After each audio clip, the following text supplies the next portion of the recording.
Thesis लेखन एक जटिल और बहुआयामी प्रक्रिया है जिसमें गहन शोध, महत्वपूर्ण विश्लेषण और विचारों का स्पष्ट संचार शामिल है।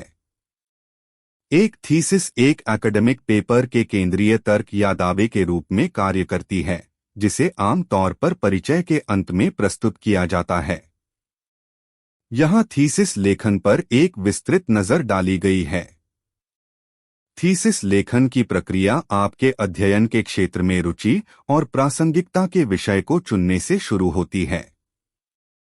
यह विषय इतना विशिष्ट और प्रबंधनीय होना चाहिए कि पर्याप्त शोध और विश्लेषण के लिए पर्याप्त व्यापक हो।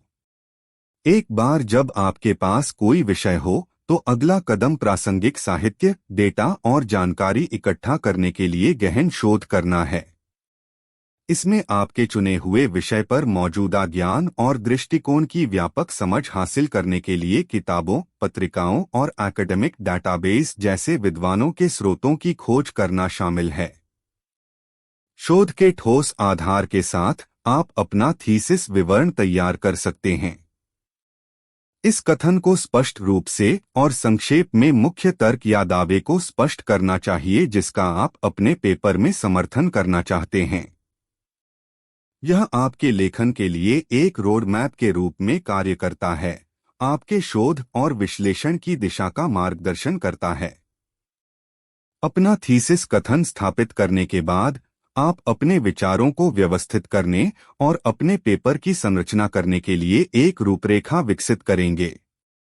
इस रूपरेखा में आमतौर पर एक परिचय, साहित्य समीक्षा, कार्यप्रणाली, परिणाम या निष्कर्ष, चर्चा और निष्कर्ष अनुभाग शामिल होते हैं।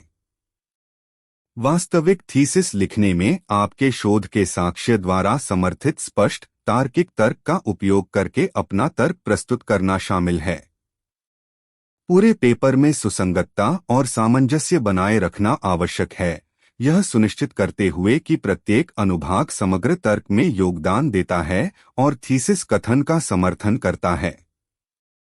अंत में आपकी थीसिस को बेहतर बनाने और सटीकता, स्पष्टता और अकादमिक मानकों का पालन सुनिश्चित करने के लिए संपूर्ण संपादन और प्रूफरीडिंग महत्वपूर्ण है।